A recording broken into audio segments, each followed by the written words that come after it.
Welcome back to my YouTube channel. आज का मेरा टॉपिक है base of accounting. Base of accounting का मतलब होता है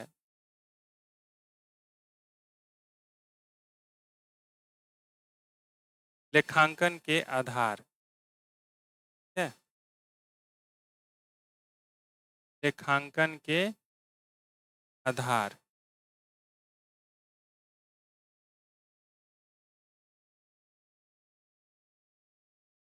तो आज का मेरा ये इम्पोर्टेंट टॉपिक है जो कि अकाउंटिंग करने के लिए सबसे इम्पोर्टेंट होता है। जब तक हम बेस नहीं जानेंगे अकाउंट का, कि अकाउंटिंग करते कैसे हैं, तब तक अकाउंटिंग करना थोड़ा सा डिफिकल्ट होगा। तो चलिए स्टार्ट करते हैं। बेस ऑफ अकाउंटिंग होता क्या है? ठीक है, एक्चुअली बेस ऑफ अकाउंटिंग जो है, यहाँ दिए दिख रहा होगा बेस ऑफ अकाउंटिंग, लेखांकन के आधार। There are two base of accounting. Accounting जो का जो बेस है वो दो है, जिसके बेस पर हम अकाउंटिंग करते हैं। ठीक है, तो ये बेस है क्या? लेखांकन के आधार। यहाँ पर दे रहा है कि बेस ऑफ अकाउंटिंग दो होते हैं। एक कैश बेसिस होता है अकाउंटिंग, या फिर cash base of accounting, accrual base of accounting, या कैश बेसिस अकाउंटिंग या एक्रूअल बेसिस अकाउंटिंग। ठीक है, तो कैश बेसिस अकाउंटिंग क्या होता है, इसको हम लोग डिस्कस करेंगे। ठीक है, कैश बेसिस अकाउंटिंग या कैश बेस ऑफ अकाउंटिंग को under cash basis entries in the books of account. Under cash basis में एंट्री जो होता है अकाउंट में, आर मेड, तब बनाया जाता है व्हेन कैश इज रिसीव्ड और paid in respect of goods, properties, expense और इनकम। ये इसके अंदर में, यानी कैश बेसिस के अंदर में अकाउंट के बुक में इंट्रीज तभी होता है जब कैश रिसीव्ड हुआ हो या फिर पेड हुआ हो इन रिस्पेक्ट ऑफ गुड्स, यानी गुड्स के लिए या प्रॉपर्टीज के लिए या एक्सपेंस के लिए या इनकम के लिए। अगर कैश रिसिप्ट हुआ है या फिर कैश पेमेंट हुआ है, तब उसको हम बुक ऑफ अकाउंट में इंट्रीज करेंगे। तो इस बेस के अंडर में केवल कैश ट्रांजैक्शन को इम्पोर्टेंस दिया जाता है, क्रेडिट ट्रांजैक्शन को रिकॉर्ड नहीं किया जाता। क्लियर है? दूसरा है accrual basis of accounting. Accrual, accrual का मतलब होता है उपार्जित आधार या उपार्जन आधार। ठीक है, यहाँ पर बात कर रहे हैं कैश बेस का, तो इसका हिंदी होता है रोकड़ आधार या रोकड़ आधारित। ठीक है, जबकि इस एक्रूअल बेस का होता है उपार्जन आधारित, उपार्जन आधार या उपार्जन आधारित लेखांकन। ठीक है, तो उपार्जन आधार, लेखांकन के उपार्जन आधार या लेखांकन के रोकड़ आधार, या रोकड़ आधारित लेखांकन या उपार्जन आधारित लेखांकन, दोनों बात एक ही है। तो ये दोनों जो है बेस है अकाउंटिंग के, जिसमें कैश बेसिस हम लोग समझ चुके हैं कि इस कैश बेसिस के अंडर में जब कैश ट्रांजैक्शन होता है, इट मीन्स कैश रिसिप्ट और पेड होता है, तब हम उसको बुक्स ऑफ अकाउंट में रिकॉर्ड करते हैं। But accrual base of accounting में होता क्या है? Under accrual base of basis, यानी उपार्जन आधारित के अंतर्गत या उपार्जन आधार के अंतर्गत, the item of income, revenue, expenses और cost are recognize in the period in which they occurred rather than they are paid और received। मतलब ये है कि एक्रूअल बेस के अंडर में जो भी इनकम हो, रेवेन्यू हो, एक्सपेंस हो या फिर कॉस्ट हो, जिस पीरियड में, जिस अवधि में वो हुआ रहता है, उस अवधि को पहचान कर उसी अवधि में उसको क्या करते हैं, रिकॉर्ड करते हैं। Right, accrual base of accounting यानी accrual basis of accounting also refer to as mercantile basis of accounting. यानी ये है कि एक्रूअल बेसिस ऑफ अकाउंटिंग को मर्केंटाइल बेसिस ऑफ अकाउंटिंग के नाम से भी जानते हैं। अब इसमें एक चीज़ और इम्पोर्टेंट है कि एक्रूअल बेस ऑफ अकाउंटिंग में क्या कैश ट्रांजैक्शन को रिकॉर्ड करते हैं, यानी कैश जो भी कैश में लेन देन हुआ है उसको रिकॉर्ड करते हैं या फिर नहीं करते हैं, ये भी हमारा इम्पोर्टेंट टॉपिक है, राइट। तो चलिए, एक्रूअल बेसिस ऑफ अकाउंटिंग में एक्चुअली होता क्या है, ट्रांजैक्शन जो भी हो, अगर एक किसी पर्टिकुलर पीरियड के अंदर में जो भी ट्रांजैक्शन हुआ है, चाहे वो पेड हुआ हो या रिसीव्ड हुआ हो या फिर नहीं हुआ हो, अगर उस पीरियड में वो एक्यूर हुआ है तब उसको हम बुक्स ऑफ अकाउंट में रिकॉर्ड करते हैं, ठीक है। इसलिए इसको हम लोग कहते हैं मर्केंटाइल बेसिस ऑफ अकाउंटिंग, क्योंकि मर्केंटाइल बेसिस ऑफ अकाउंटिंग का मतलब हो गया लेखांकन के व्यवसायिक आधार या व्यवसायिक आधार ऑफ अकाउंटिंग या लेखांकन के व्यवसायिक आधार, राइट। क्योंकि व्यवसाय में होता क्या है, जो भी ट्रांजैक्शन होता है या फिर नगद भी हो सकता है, उधार भी हो सकता है, ठीक है। तो एक्रूअल बेस ऑफ अकाउंटिंग में होता क्या है कि दोनों ट्रांजैक्शन को रिकॉर्ड किया जाता है, चाहे वो कैश ट्रांजैक्शन हो या फिर क्रेडिट ट्रांजैक्शन हो। इसमें ये चीज़ देखा जाता है कि ये पार्टिकुलर पीरियड से रिलेटेड अगर ये ट्रांजैक्शन है, अगर कोई ट्रांजैक्शन रिकॉग्नाइज हुआ है या कॉस्ट से रिलेटेड हो या फिर रेवेन्यू से रिलेटेड हो या एक्सपेंस से रिलेटेड हो, उसको हम पेमेंट किए हो या फिर रिसिप्ट किए हो, ये मैटर नहीं करता है, बस वो उस पीरियड में होना चाहिए, उसको हम लोग क्या करते हैं, रिकॉर्ड कर देते हैं बुक्स ऑफ अकाउंट में, तब उसको हम बोलते हैं accrual base of accounting, right. तो चलिए आगे बात करते हैं।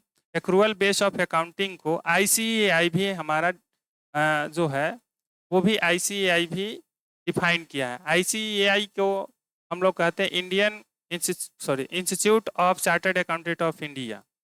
इंडिया के जो है इंस्टीट्यूट है ये चार्टर्ड अकाउंटेंट का, उन्होंने भी डिफाइन किया है, बोला है कि the method of recording transaction, यानी ट्रांजैक्शन को रिकॉर्ड करने का मेथड बाय विच, जिसके द्वारा रेवेन्यू, कॉस्ट, एसेट, ठीक है, कॉस्ट हो, एसेट हो, and liabilities are reflected in the account in the period in which they occur, यानी उसी को शो करता है जिस पीरियड में वो हुआ है, ठीक है। उसको हम लोग बोलते हैं एक्रूअल बेस ऑफ अकाउंटिंग, यानी the method of recording of transaction by which revenue, cost, revenues, cost, assets and liabilities are reflected in the account in the period in which they occurred, यानी जिस साल वो हुआ है उसी के जिस अवधि में हुआ उसी अवधि के अकाउंट्स में वो रिफ्लेक्ट किया जाता है, यानी उसको दर्शाया जाता है, उसको हम लोग कहते हैं accrual base of accounting. Clear. अब है हमारे सामने जो नेक्स्ट टॉपिक है वो है बुक कीपिंग, क्योंकि पहले भी हम लोग डिस्कस कर चुके हैं कि जो भी है अकाउंटिंग का बेसिक फंक्शन बुक कीपिंग ही होता है। बुक कीपिंग जब समाप्त हो जाता है तभी हम लोग अकाउंटिंग करते हैं। तो ये बुक कीपिंग होता क्या है, तो बुक कीपिंग यानी इसका हिंदी होता है पुस्त पालन। बुक कीपिंग का हिंदी पुस्त पालन होता है। ये पुस्त पालन क्या है, तो book keeping is a primary and basic function, primary और बेसिक फंक्शन है in the process of accounting, accounting के प्रक्रिया में, and concern with recording and maintenance of book of account only, और ये कंसर्न रहता है यानी संबंधित होता है रिकॉर्डिंग और मेंटेनेंस करने से, यानी बुक्स ऑफ अकाउंट में जो भी रिकॉर्ड करना है, मेंटेन करना, उससे रिलेटेड ये संबंधित होता है, उसी से रिलेटेड होता है ये फंक्शन। इन दिस प्रोसेस, इस प्रक्रिया में, ठीक है, following basic activities are considered essential, यानी बेसिक एक्टिविटीज जो है इस प्रोसेस में कंसिडर्ड किया जाता है। पहला है identification of transaction from the various business transaction विच है फाइनेंशियल कैरेक्टर। बहुत सारे बिजनेस ट्रांजैक्शन हुए रहते हैं, उनमें से आइडेंटिफाई किया जाता है बहुत सारे ट्रांजैक्शन में से बिजनेस ट्रांजैक्शन को आइडेंटिफाई किया गया रहता है जिसको फाइनेंशियल कैरेक्टर हो। ठीक है, financial character in the sense कि उसका जो मेन पर्पस हो प्रॉफिट अर्निंग करना हो। ठीक है, दूसरा है measurement of those transaction in term of money, और उस ट्रांजैक्शन को मनी में भी क्या किया जा सकता हो, मापा जा सकता हो। Recording those transaction in the books of original entry, उस ट्रांजैक्शन को ओरिजिनल एंट्री के बुक में रिकॉर्ड करना होता है। Classification of the transaction keeping in view the respective ledger account, फिर उसके बाद क्लासिफिकेशन करते हैं। ठीक है, लेजर अकाउंट के ध्यान में रखते हुए, ताकि उसको लेजर में भी क्या किया जा सकता है, पोस्टिंग करना होता है, उसके हिसाब से उसका हम लोग क्लासिफिकेशन करते हैं। इन द सेंस कि अकाउंट कौन कौन होगा ये हम लोग क्या करते हैं, उसका क्लासिफिकेशन कर देते हैं अकाउंट का। ठीक है, अब आगे बात करते हैं कि book keeping may be defined as a system of recording of business transaction, यानी बिजनेस ट्रांजैक्शन के रिकॉर्ड करने के सिस्टम के रूप में डिफाइन कर सकते हैं। In a systematic manner in a set of account regularly according to rule, यानी रूल के हिसाब से उसको हम लोग कैसे नियमित रूप से अकाउंट में एक सिस्टमेटिक मैनर में, मतलब कि व्यवस्थित तरीके से उसको कैसे रिकॉर्ड करें, उस रिकॉर्ड करने के सिस्टम के रूप में हम बुक कीपिंग को डिफाइन कर सकते हैं, परिभाषित कर सकते हैं। It is concern with recording of financial data, ये फाइनेंशियल डेटा को रिकॉर्ड करने से संबंधित होता है। ठीक है, thus book keeping is concern with, thus का मतलब इस प्रकार, book keeping concern with the recording of business transaction, business transaction के रिकॉर्डिंग से संबंधित होता है। The recording is made in significant and orderly manner in a set of book on the basis of certain rule, निश्चित rule के हिसाब से एक बुक में इसको रिकॉर्ड किया जाता है। ठीक है,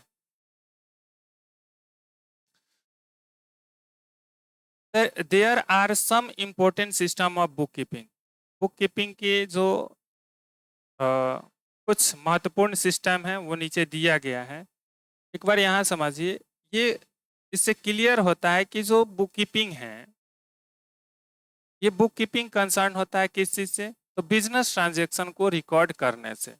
अब एक निश्चित यानी सर्टेन रूल के बेस पर, यानी निश्चित नियम के आधार पर, ठीक है, ये बुक यानी सेट ऑफ बुक्स में, यानी सेट ऑफ बुक्स का मतलब क्या है कि जिसमें हमें रिकॉर्ड करना चाहिए, उस बुक्स में रिकॉर्ड करते हैं एक साइनिफिकेंट एंड ऑर्डरली मैनर में। ठीक है,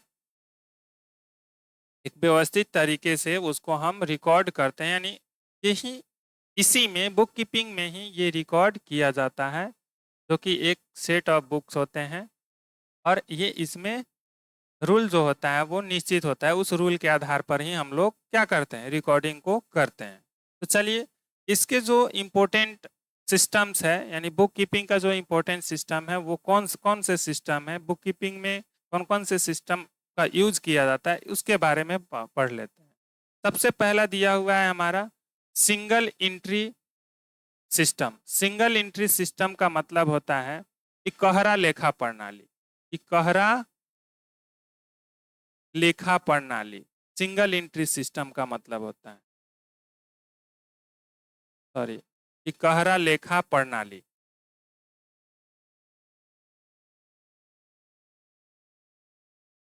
अब ये इकहरा लेखा प्रणाली क्या होता है, the method of recording of transaction, the method of recording of only one aspect of transaction is called single entry system. केवल ट्रांजैक्शन के एक ही पक्ष को जो रिकॉर्ड करता है, और या रिकॉर्ड करने का जो सिस्टम होता है, उस सिस्टम को हम सिंगल एंट्री सिस्टम कहते हैं। राइट, अब ये एक ही पक्ष मतलब वन एस्पेक्ट, तो हम लोग पहले पढ़ चुके हैं कि every business transaction has found to aspect, जितने भी बिजनेस ट्रांजैक्शन होते हैं उनमें दो पक्ष पाए जाते हैं, एक होता है डेबिट और दूसरा होता है क्रेडिट। तो किसी एक पक्ष का ही हम जब रिकॉर्डिंग करते हैं तो उस सिस्टम को रिकॉर्डिंग करने के लिए बुक कीपिंग है। तो बुक कीपिंग के अंडर में जिस सिस्टम को फॉलो करते हैं और उस सिस्टम में हम केवल एक ही पक्ष का रिकॉर्डिंग करते हैं, उस सिस्टम को बोलते हैं सिंगल एंट्री सिस्टम। यानी पूरी तरह से दोनों एस्पेक्ट का डबल एस्पेक्ट ऑफ ट्रांजैक्शन का रिकॉर्डिंग नहीं किया गया रहता है प्रॉपरली, उस सिस्टम को हम लोग कहते हैं सिंगल एंट्री सिस्टम। ठीक है, या फिर incomplete recording system. Incomplete recording system का मतलब होता है अपूर्ण लेखा प्रणाली, अपूर्ण लेखा प्रणाली या अभिलेख प्रणाली। ठीक है, सिंगल एंट्री सिस्टम ही इनकम्प्लीट रिकॉर्डिंग सिस्टम कहलाता है। अब है दूसरा हमारा जो डबल एंट्री सिस्टम है। अब ये डबल एंट्री सिस्टम क्या है? The method of recording of both aspect of transaction. The method of recording of both aspect of every business transaction is called double entry system. Business transaction के जितने भी प्रत्येक business transaction के दोनों पक्षों का लेखा करने का जो विधि होता है यानी मेथड होता है वो डबल एंट्री सिस्टम कहलाता है। इसको बोलते हैं कंप्लीट रिकॉर्डिंग सिस्टम। चूंकि जो भी ट्रांजेक्शन है उनके टू एस्पेक्ट होते हैं, दोनों एस्पेक्ट को अगर वो रिकॉर्ड कर रहा है दैट मीन्स वो कंप्लीटली रिकॉर्ड कर रहा है, उसमें कुछ बाकी है नहीं, इसलिए उसको हम लोग बोलते हैं कंप्लीट रिकॉर्डिंग सिस्टम। राइट, अब इसका नेक्स्ट है, अच्छा, दोहरा लेखा प्रणाली कहते हैं हिंदी में इसको। डबल एंट्री सिस्टम को दोहरा लेखा प्रणाली कहते हैं। हिंदी भी लिख देते हैं क्योंकि बहुत सारे लोग को पूरी तरह से इंग्लिश समझ में आता नहीं है। अब चलते हैं, नेक्स्ट है हमारा Indian accounting system. Indian accounting system का जब बात करें तो इसको हिंदी में कहते हैं भारतीय लेखा प्रणाली। क्या कहते हैं? भारतीय लेखा प्रणाली।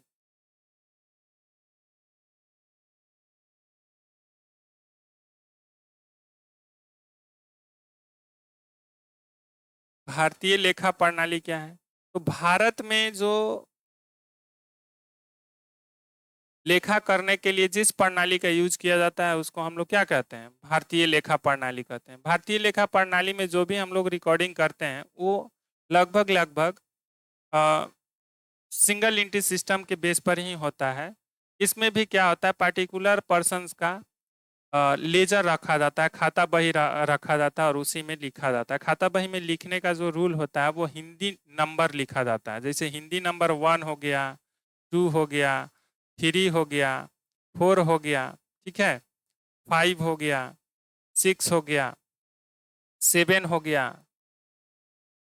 8, 9, 10, इस तरह से नंबर्स को लिखा जाता है। यानी हिंदी नंबर का यूज किया जाता है भारतीय लेखा प्रणाली में। राइट, अब आगे आते हैं, एक और सिस्टम है बुक कीपिंग का जिसको हम लोग बोलते हैं कैश सिस्टम और इसको हिंदी में बोलते हैं रोकर सिस्टम, रोकर प्रणाली या रोकर पद्धति। तो कैश सिस्टम के अंडर में क्या होता है, केवल कैश ट्रांजैक्शन को ही रिकॉर्ड किया जाता है। ठीक है, केवल only and only cash transaction को ही रिकॉर्ड करने का जो मेथड होता है उसको कैश सिस्टम कहते हैं। ठीक है, तो ये सिस्टम उतना प्रॉपर काम नहीं करता है ट्रेडिंग ऑर्गेनाइजेशन के ट्रांजैक्शन को रिकॉर्ड करने के लिए। ठीक है, तो इसलिए सबसे जो मेन इम्पोर्टेंट हमारा बुक कीपिंग है, बुक कीपिंग का जो सिस्टम है वो डबल एंट्री सिस्टम ही है।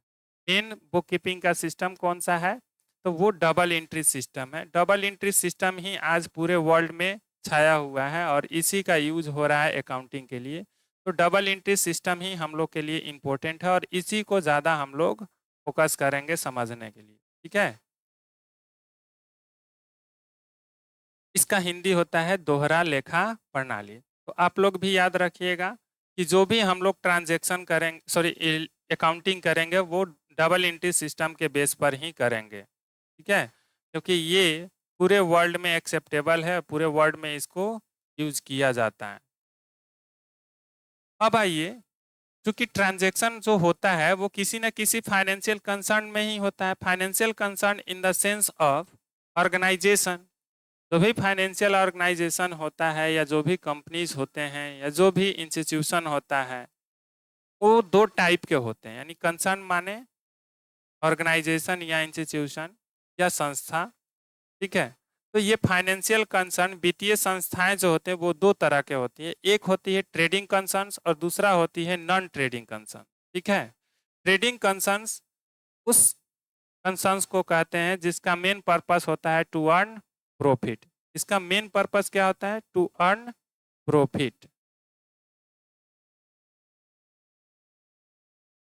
जो भी ट्रेडिंग कंसर्न्स होते हैं वो ट्रेड करते हैं प्रॉफिट मेकिंग के पॉइंट ऑफ व्यू से, बट जो भी नॉन ट्रेडिंग कंसर्न्स होते हैं इनका मेन पॉइंट ऑफ व्यू क्या होता है?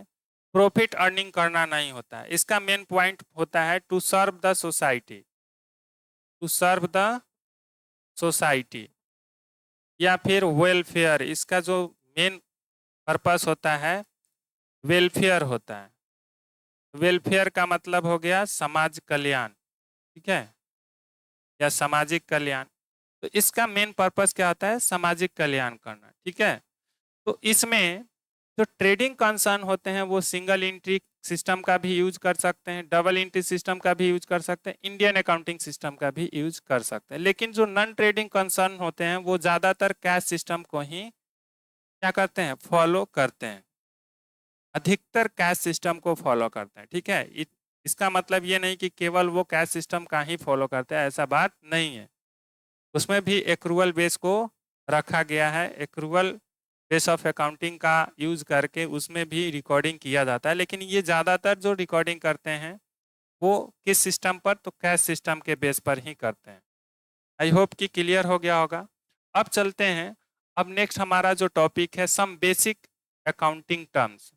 बेसिक अकाउंटिंग टर्म्स का मतलब है कि लेखांकन के आधारभूत शब्द, ठीक है, लेखांकन के आधारभूत शब्द जो होते हैं, जैसे मान लो सम बेसिक अकाउंटिंग टर्म्स का इन द सेंस कि अकाउंटिंग में जो जो टर्म्स यूज किया जाता है, जो जो वर्ड यूज किया जाता है, तो उनका हम लोग अच्छे से मतलब समझेंगे वो टर्म्स है क्या क्या। तो सबसे पहला यहाँ पे है हमारा इंटिटी और कंसर्न। इंटिटी माना, इंटिटी का मतलब होता है इकाई, या फिर कंसर्न माने होता है संस्था। तो जो भी इकाई या संस्था होता है वो होता क्या है?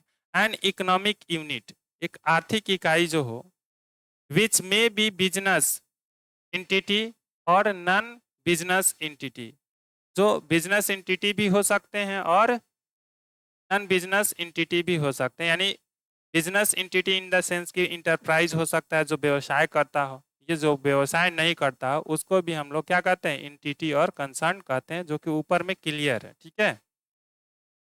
कि हमारा business concern, sorry financial concern जो होते हैं या फाइनेंशियल एंटिटी जो होता है वो दो तरह के होता है, एक ट्रेडिंग होता है और दूसरा नॉन ट्रेडिंग। तो बिजनेस एंटिटी को ट्रेडिंग कंसर्न कहेंगे और जो ये है नॉन बिजनेस एंटिटी इसको नॉन ट्रेडिंग ऑर्गेनाइजेशन के नाम से भी जानते हैं। दूसरा है, यहाँ पर क्लियर किया गया है कि भाई जो बिजनेस एंटिटी है वो है क्या और बिजनेस नॉन बिजनेस एंटिटी है वो क्या है। तो a business entity means an enterprise established in accordance with law to engage in business activities। ये एक लॉ के अकॉर्डिंग, लॉ हो या फिर विदाउट लॉ, एक्चुअली जो लॉ के अकॉर्डिंग एस्टेब्लिश होते हैं ज़्यादातर हम उन्हीं के लिए अकाउंटिंग रिकॉर्ड मेंटेन करते हैं, ठीक है, और उन्हीं के लिए रिक्वायर्ड होता है अकाउंटिंग रिकॉर्ड। तो ये कह रहा है कि business entity means an enterprise established in accordance with law, यानी लॉ के अनुसार उसका एस्टेब्लिशिंग किया गया रहता है, स्थापना किया गया रहता है, to engage in business entity, business entity कर बिजनेस एक्टिविटीज करने के लिए। दैट इज रिलायंस इंडस्ट्रीज, जो कि रिलायंस इंडस्ट्रीज है ये एक बिजनेस एंटिटी है। बजाज ऑटो लिमिटेड ये भी एक बिजनेस एंटिटी है। एंड टिस्को, टिस्को का मतलब होता है Tata iron and steel company, TISCO limited है, ये भी क्या है? बिजनेस एंटिटी है। टीटीसी इसी तरह से और भी बहुत सारे हैं।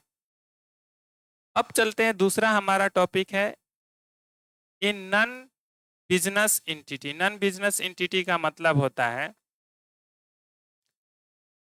गैर व्यवसायिक इकाई, यानी जो व्यवसाय नहीं करता है।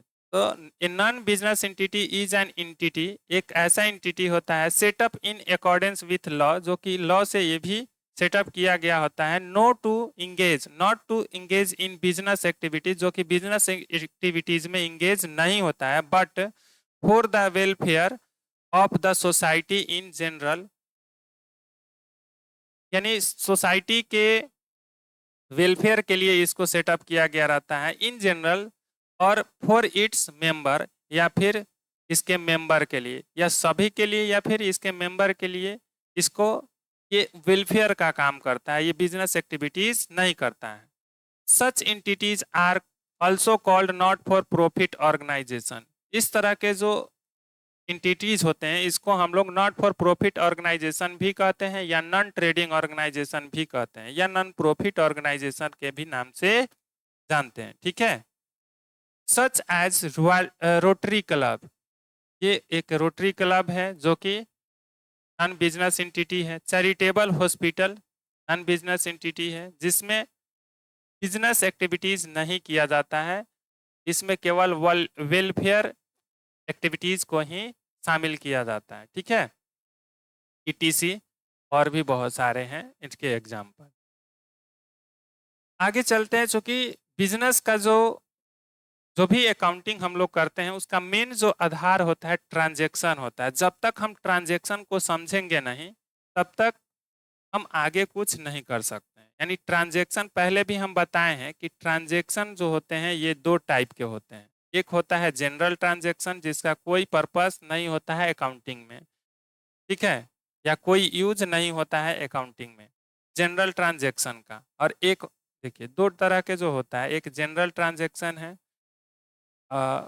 यूजुअली हम लोग कोई सभी व्यक्ति कुछ ना कुछ लेन देन करते हैं, ठीक है, किसी दूसरे पर्सन से, और उसका मेन मोटिव जो होता है प्रॉफिट अर्निंग करना नहीं होता है, इसलिए उसको हम लोग जनरल ट्रांजैक्शन बोलते हैं। ठीक है। लेकिन एक होता है बिजनेस ट्रांजैक्शन। इसी बिजनेस ट्रांजैक्शन को हम लोग फाइनेंशियल ट्रांजैक्शन के नाम से भी जानते हैं। क्या है? फाइनेंशियल ट्रांजैक्शन भी इसको कहते हैं। अब ये फाइनेंशियल ट्रांजैक्शन होता क्या है, इस पर हम लोग डिस्कस करेंगे। ठीक है। तो चलिए, ऊपर लिखा हुआ है कि फाइनेंशियल ट्रांजैक्शन है क्या। जनरल ट्रांजैक्शन समझ गए, बिजनेस ट्रांजैक्शन को समझना है। ठीक है। कि जनरल ट्रांजैक्शन जो होता है ना, विदाउट एनी पर्पस हम लोग ऐसे ही लेन देन करते रहते हैं, जिसका रिकॉर्डिंग हम अकाउंटिंग में नहीं करते हैं। ठीक है। लेकिन कुछ लेन देन ऐसे होते हैं जो हम लोग प्रॉफिट अर्निंग के पॉइंट ऑफ व्यू से करते हैं, या किसी न किसी पॉइंट ऑफ व्यू से करते हैं। राइट। पहला है बिजनेस ट्रांजैक्शन और इवेंट। बिजनेस ट्रांजैक्शन और इवेंट होता क्या है, मतलब अकाउंटिंग में या तो किसी इवेंट को, बिजनेस इवेंट को रिकॉर्ड किया जाता है जो हमारे फाइनेंशियल रिपोर्ट को, या अकाउंट में जो भी होता है कॉस्ट एक्सपेंस, उसमें कमी बेसी लाता है। Right. Business transaction means a financial transaction. Business transaction का अर्थ होता है फाइनेंशियल ट्रांजैक्शन और इकोनॉमिक इवेंट, या फिर उसको इकोनॉमिक इवेंट से भी जान सकते हैं। Entered by two parties that initiate the accounting process of recording it in the books of account of an enterprise. ये दो पार्टीज के बीच में होता है, ठीक है, जिसे हम लोग अकाउंटिंग प्रोसेस के लेखांकन प्रक्रिया के अंतर्गत रिकॉर्ड करते हैं एक किसी भी इंटरप्राइज के लिए। Right. It is a financial event, ये एक फाइनेंशियल इवेंट होता है। Express in term of money, जिसको टर्म ऑफ मनी में एक्सप्रेस करते हैं। विच ब्रिंग्स चेंज, जो एक चेंज लाता है, परिवर्तन लाता है in the financial position. Financial position का मतलब होता है वित्तीय स्थिति ऑफ एन इंटरप्राइज, किसी इंटरप्राइज की वित्तीय स्थिति में एक चेंज लाता है। ठीक है। उसको हम लोग कहते हैं बिजनेस ट्रांजैक्शन, या फिर बिजनेस इवेंट, या इकोनॉमिक इवेंट। राइट। या फिर फाइनेंशियल ट्रांजैक्शन। अब हम लोग बात करते हैं कि बिजनेस ट्रांजैक्शन या फाइनेंशियल ट्रांजैक्शन या इकोनॉमिक इवेंट जो होते हैं वो कितने टाइप के होते हैं। तो दो टाइप के होता है। एक होता है कि relations with the accounting unit, relationship with the accounting unit, accounting unit से, ठीक है, उसका संबंध होता है। दूसरा होता है mode of settlement of value, दूसरा एक सेटलमेंट ऑफ वैल्यू से उसका प्रकार होता है, यानी उस टाइप से ये इसको यूज किया जाता है, ठीक है। तो जब हम अकाउंटिंग करते हैं तो अकाउंटिंग के लिए relationship with the accounting unit, accounting unit से रिलेटेड होता है ये बिजनेस ट्रांजैक्शन, जिसमें हम लोग करते हैं इंटरनल ट्रांजैक्शन या फिर एक्सटर्नल ट्रांजैक्शन। ये दो टाइप के होते हैं। Internal transaction in the sense की डिप्रिसिएशन ऑन फिक्स एसेट्स, ठीक है, ये हमारा इंटरनल ट्रांजैक्शन है। जो भी बिजनेस ऑर्गेनाइजेशन होता है, बिजनेस कंसर्न होता है, जो ट्रांजैक्शन कर रहा होता है, तो उसके अंदर में जो भी एसेट होता है उसका वैल्यू को वो डिप्रेशिएट करता है। तो ये भी एक तरह का इवेंट है जो हमारे फाइनेंशियल पोजीशन में चेंजिंग लाता है।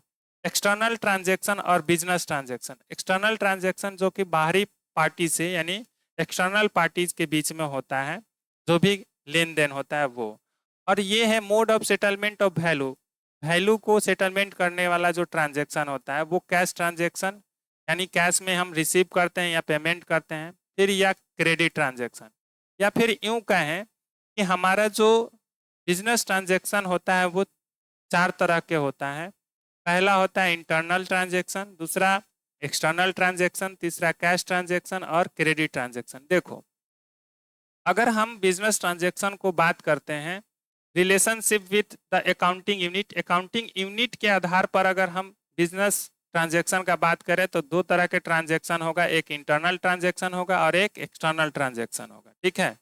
बट इन कीपिंग माइंड, ठीक है, point of view mode of settlement of value, value को सेटलमेंट करने के पॉइंट ऑफ व्यू को हम माइंड में रख के अगर हम बिजनेस ट्रांजैक्शन को क्लासीफाई करें तो दो तरह का होता है, एक कैश ट्रांजैक्शन होता है और एक क्रेडिट ट्रांजैक्शन होता है। इन सब ट्रांजैक्शन को हम लोग रिकॉर्ड करते हैं किस में, बिजनेस ट्रांजैक्शन के फॉर्म में, जो अकाउंटिंग रिकॉर्ड्स को मेंटेन करने के लिए एक बेस माना जाता है। इसी के बेस पर हम लोग अकाउंटिंग करते हैं, राइट। तो आई होप कि समझ में आ गया होगा कि बिजनेस ट्रांजैक्शन क्या है, ठीक है, और बिजनेस ट्रांजैक्शन को हम लोग रिकॉर्ड कैसे करेंगे।